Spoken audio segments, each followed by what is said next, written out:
kamu meminta itu di dalam iman, ya. Dan sama sekali jangan bimbang, sebab orang yang bimbang sama dengan gelombang laut yang diombang-ambingkan kian kemari oleh angin. Jadi di sini kalau kita meminta sesuatu di dalam doa, kita harus punya iman percaya. Waktu saya berdoa buat anak saya tentang suatu pekerjaan, ya, waktu itu saya belum melihat suatu kondisi di mana Tuhan itu buka jalan buat anak saya.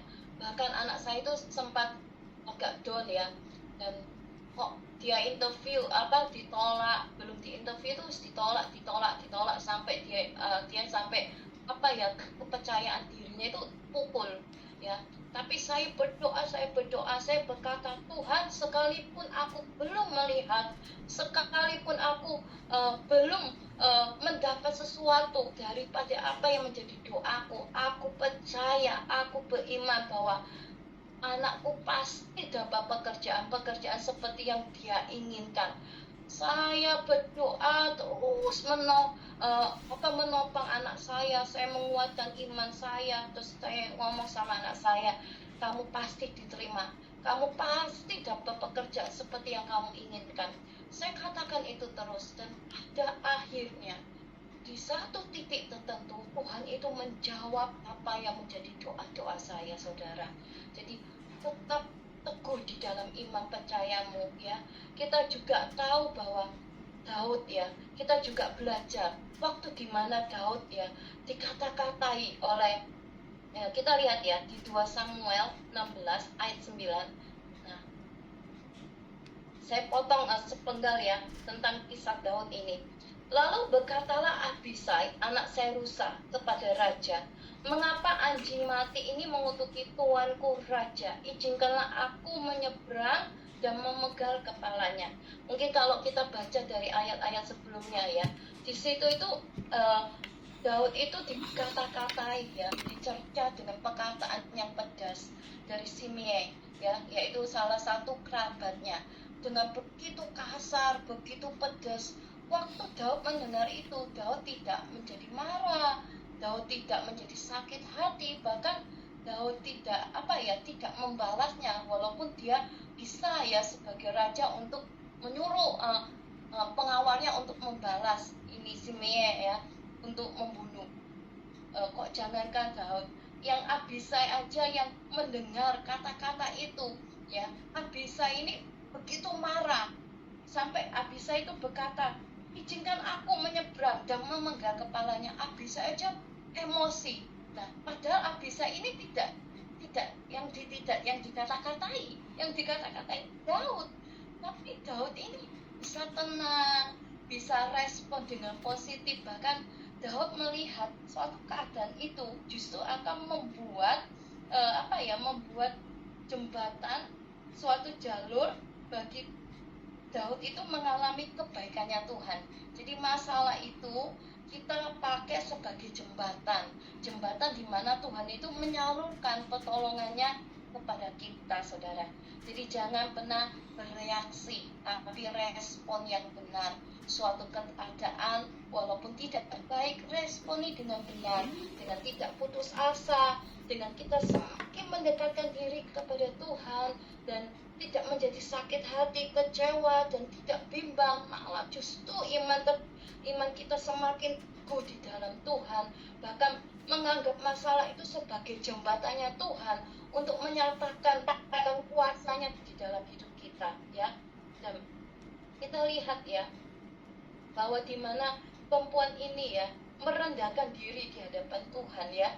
Dikatakan di Matius 15 ayat 27. Wanita ini tetap merendahkan di hadapan Tuhan walaupun dianjing-anjingkan, ya.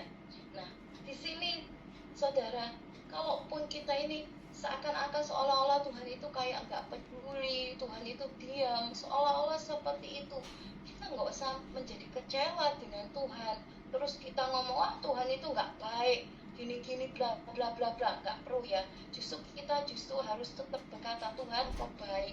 Kita harus bersyukur, bukan bersungut-sungut, bukan ngomel, ya. Justru dengan kita mengucap syukur, kita menyembah Tuhan lebih lagi, itu akan menyukakan hati Tuhan. Percaya saudara bahwa Tuhan itu sanggup menolong dan menyelesaikan apapun masalah bagi setiap kita para wanita yang hadir pada malam hari ini. Dan dengan cara di mana tidak putus asa, tidak pernah menyerah, tetap melakukan bagian kita yang terbaik, dengan kita semakin mendekatkan diri kepada Tuhan, terus-menerus berseru kepada Tuhan, dan tidak menjadi kecewa, tidak menjadi bimbang, justru kita menguatkan iman percaya kita kepada Tuhan. Saya percaya, saya yakin Tuhan akan mengulurkan tangannya bagi setiap kita, menyelesaikan apapun yang menjadi masalah-masalah, karena tidak ada yang tidak mungkin bagi Tuhan untuk menyelesaikan apapun yang menjadi pergumulan kita, asal jangan bereaksi dengan negatif. Ya, seringkali kita ini manusia itu lebih banyak reaksinya daripada responnya. Betul ya, reaksinya itu wah mudah marah, mudah tersinggung.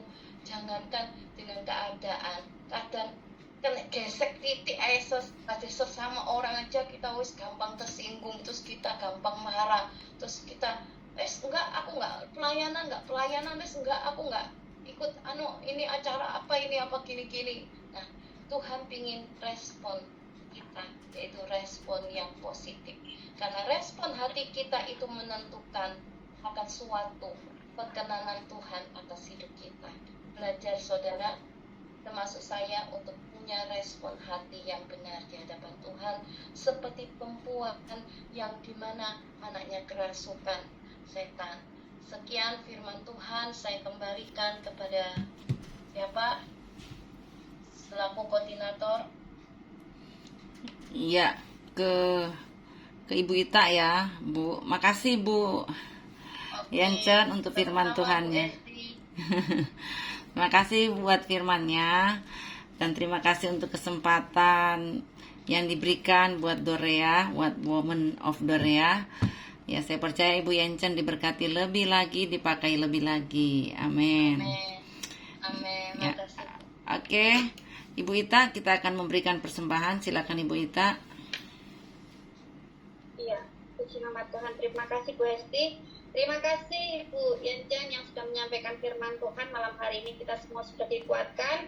Kiranya Tuhan Yesus memberkati. Ya, puji nama Tuhan. Semoga waktunya kita akan memberikan persembahan.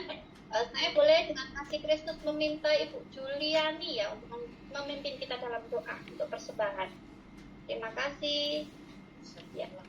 Sama-sama kita berdoa.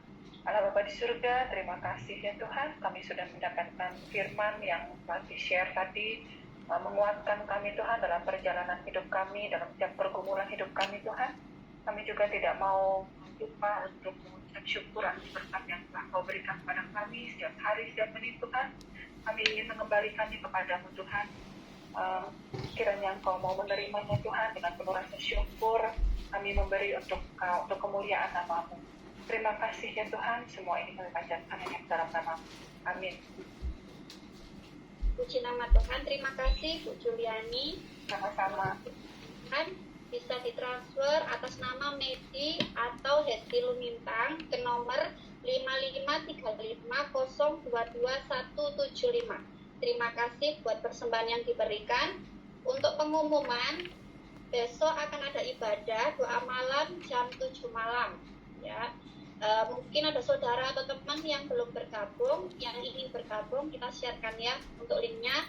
Kemudian kita ada ibadah juga setiap hari Senin, Rabu, dan Jumat setiap jam 8 pagi ya.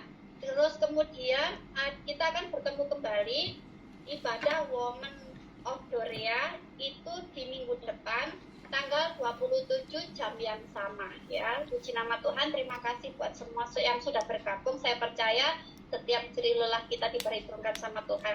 Mungkin ada Bu Esti yang mau menambahkan lagi Bu? Ya, puji Tuhan, karena banyak yang meminta Dorea, Woman of Dorea diadakan jam 3 sore seperti semula lagi, maka kami akan buka di hari Rabu jam 3 sore. Hari Senin tetap di jam 19, tapi Rabu ada jam 3 sore. Kalau Jumat nggak ada ya, cuma berarti 1 minggu 2 kali. Senin dan Rabu. Sekali lagi, Senin jam 7 malam, Rabunya jam 3 sore. Dengan link yang sama. Oke. Ya, jadi kalau mungkin ada ibu-ibu yang nggak sempat di malam hari, kami sediakan di jam 3 sore ya. Biar ibu bisa selang-seling mana yang mau dipilih. Sesuai dengan aktivitas ibu-ibu di tempat ini. Oke, Tuhan memberkati. Terima kasih Bu Ita. Dan ibu-ibu kalau mau minta jadwal, sekarang jadwalnya akan diatur oleh Ibu Leni ya. Mana Ibu Leni? Coba angkat tangan, Ibu Leni. Ya, di situ ditulis Dorea Ministry ya. Ibu Leni coba angkat tangan dulu. Jadi, yang mengatur jadwal Dorea Ministry, saudara bisa berhubungan dengan Ibu Leni. Oke. Karena Ibu Fani akan kembali ke Manado dan bersiap untuk ke Amerika karena visanya sudah diterima. Oke. Tuhan memberkati kita semuanya. Kembali saya serahkan kepada Ibu Ita.